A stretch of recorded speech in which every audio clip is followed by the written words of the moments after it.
Hi hello and नमस्ते साथीहरूलाई स्वागत छ हाम्रो arc daily with Mohan YouTube च्यानलमा। तपाईहरूलाई चाहिँ अटोक्याड बेसिक कोर्सदेखि एडभान्स कोर्ससम्म तपाईँलाई म सिकाउँछु। यस भिडियोमा चाहिँ मेरो ट्युटोरियलहरू चाहिँ हेर्नुभएको छैन भने चाहिँ तपाईँहरूले युट्युब च्यानलमा गएर हेर्न सक्नुहुन्छ। र तपाईँलाई म एउटा नगरपालिकामा कसरी पास हुन्छ नियमपूर्वक त्यो सम्पूर्ण कुरा चाहिँ म तपाईँलाई चाहिँ बिस्तारै सिकाउँछु। अब हाम्रो लास्ट यो टुल्सको कुरा चाहिँ रहेकै छ र त्यो कुरा चाहिँ तपाईँलाई म पहिला सिकाउँछु र त्यसपछि चाहिँ तपाईँलाई म चाहिँ अब त्यो नक्सा चाहिँ लिएर म सिकाउने नै छु। र हाम्रो आज चाहिँ अस्ति चाहिँ हामी लेयरको कुरा गऱ्यौँ, लेयरमा कसरी लेयर बनाउने त्यो सबै कुराहरू चाहिँ म तपाईँहरूलाई चाहिँ हाम्रो पछिल्लो भिडियोमा चाहिँ भनिसकेको छु। र अब चाहिँ म चाहिँ एनोटेसनको कुरा गर्दाखेरि चाहिँ म यो टेक्स्ट सुरुमा चाहिँ टेक्स्ट सिकाउँछु।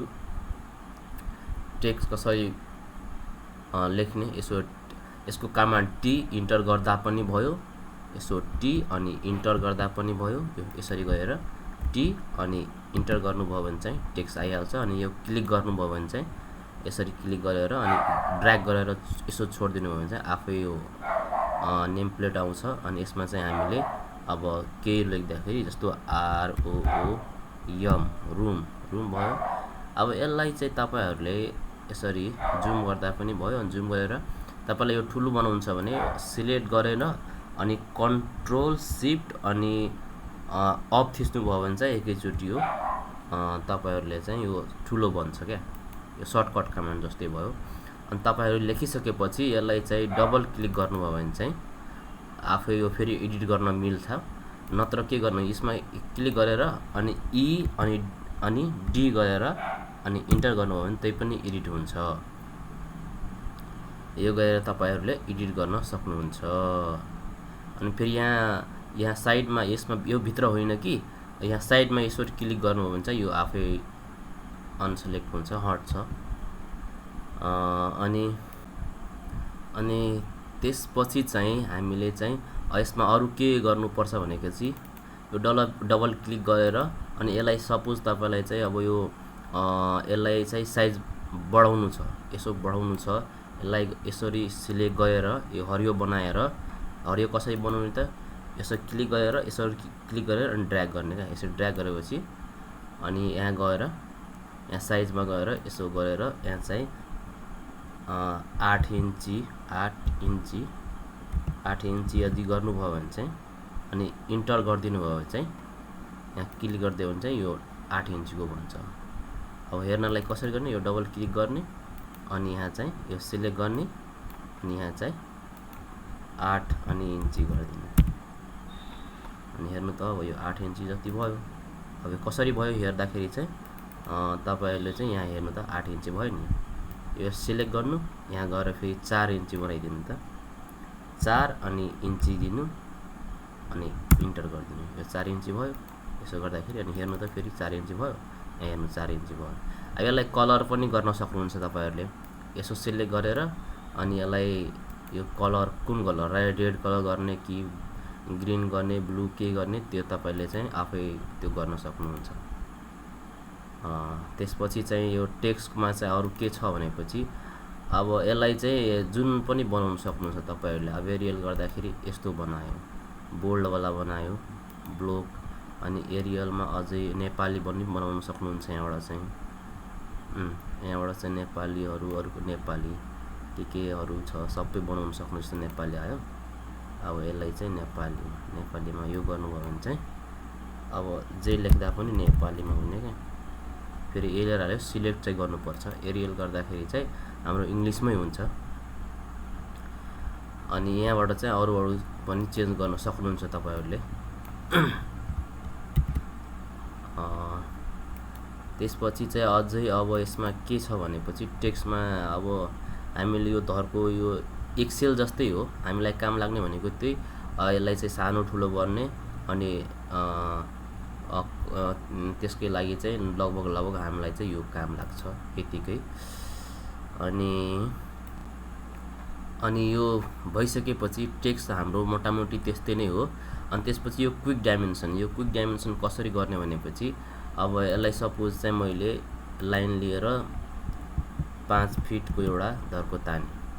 धर्को तानिसकेपछि हामीले के गर्ने अब यसलाई चाहिँ अब डाइमेन्सन लिँदाखेरि हामी यो डाइमेन्सनबाट पनि लिनियर डाइमेन्सन भन्छ यसलाई यो लिनियर डाइमेन्सन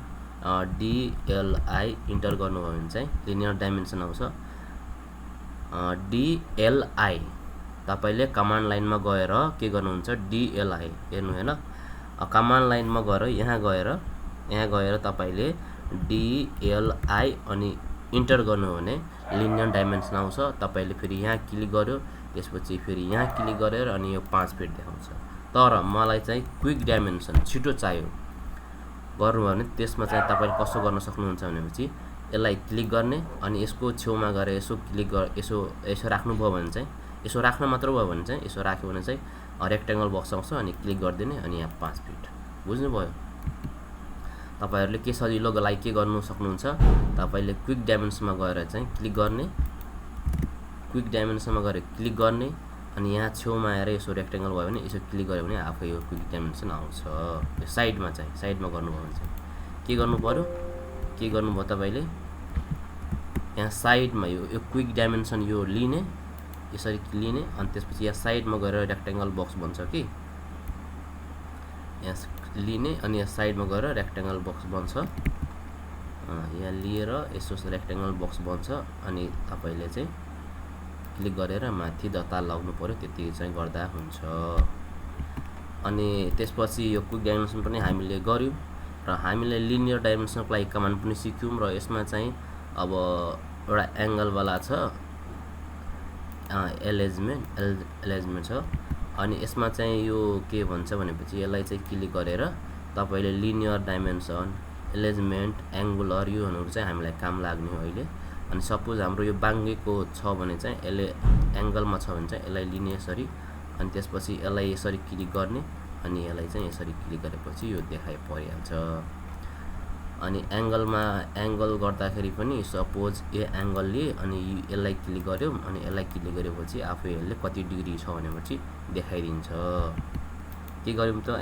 यो एंगल वालालाई हामी यो एंगुलरमा गएर अनि यहाँ यसमा क्लिक गर्ने अनि यसमा क्लिक गरेपछि यो कति डिग्रीको त्यो चाहिँ हामीलाई भनिदिन्छ अनि हामीले चाहिँ अब डाइमेन्सनको लिनियर एलाइजमेन्ट अनि अर्को के छ हाम्रो एंगुलर पनि हामीले सिक्यौं अनि यो हुँदाखेरि चाहिँ हामीले अब यो टेक्स्ट पनि साइज घटाउने बढाउने पनि गरिहाल्यौं यो क्विक डाइमेन्सन कसरी गर्ने त्यो पनि हामी सिक्यौं र तपाईलाई चाहिँ यो डाइमेन्सन कसरी नाप्ने एंगलमा कसरी नाप्ने अनि यो यदि बाङ्गो टिङ्गो छ भने कसरी नाप्ने यो सिधा-सिधी त यो लिनियर डाइमेन्सन भइहाल्यो त्योहरुको पनि तपाईहरुले सिक्नु भयो अनि त्यसपछि यो लेडर भनेको अब कुनै पनि सपोज यो सर्कल लिए यसमा मलाई पोइन्ट दिनु छ भने चाहिँ अब ट्याग जस्तो हुन्छ तपाईहरुलाई थाहा छ होला ट्याग जस्तै हो क्या यो यसरी क्लिक गर्ने अनि यहाँ क्लिक गरिसकेपछि यहाँ यस्तो आयो अनि त्यसपछि चाहिँ अनि अब ट्याग के नाम लेख्ने क्या नाम अब यो ट्याग के सर्कल सर्कल जस्तो अब सपोज तपाईलाई चाहिँ अब कुनै रुमै लेख्नु पर्यो यार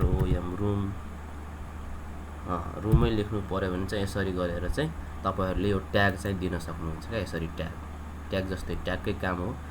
अब यो पनि हामीलाई त्यति खासै काम लाग्दैन अब लेडर चलाउँदै जानु तपाईहरु बिस्तारै थाहा पाइहाल्नुहुन्छ अनि अब अरु यसमा चाहिँ अरु के छैन अनि यो हामीले टेबल चाहिँ आफैले पनि गर्न सक्नुहुन्छ यहाँ गरेर तपाईलाई चाहिँ अब यो रो र कोलम छ अब यसको हाइटहरु योहरु दिएर चाहिँ तपाईहरुले चाहिँ त्यो नर्मली तपाईहरुले चाहिँ यो गरिहाल्नुहुन्छ तपाई बिस्तारै यदि गर्दै जानु भने चाहिँ तपाईलाई आफै थाहा भइहाल्ने कुराहरु हो अनि यसमा अब नाम टाइटल TITA टाइटल दिने भयो अनि रो ROW रो दियो अनि COLUMN कोलम दियो अनि इन्टर गर्नु हो भने चाहिँ अब यसलाई चाहिँ यसरी देख्ने हो क्या टाइटल अनि यो आफैले अनि यसमा के छ भने क्लिक गरिसकेपछि तपाईले यदि बढाउनु मन छ भने यसरी क्लिक गरेर यसो बढाउँदा पनि हुन्छ क्या तलबाट पनि त्यस्तै हो तल पनि यसो क्लिक गर्नुभयो भने चाहिँ तल पनि यसरी क्लिक गर्नुभयो भने चाहिँ यसरी एंगलमा चाहिँ तपाईहरुले चाहिँ यो पनि बनाउन सक्नुहुन्छ यो खासै हामीलाई त्यति काम पनि अनि तपाईहरुलाई चाहिँ मैले लगभग एनोटेसनको कुरा पनि लगभग भनिसके यसमा खासै हामीले काम लाग्नु पर्ने जति कुराहरु थियो त्यो सबै कुराहरु चाहिँ तपाईहरुलाई मै भनिसकेको छु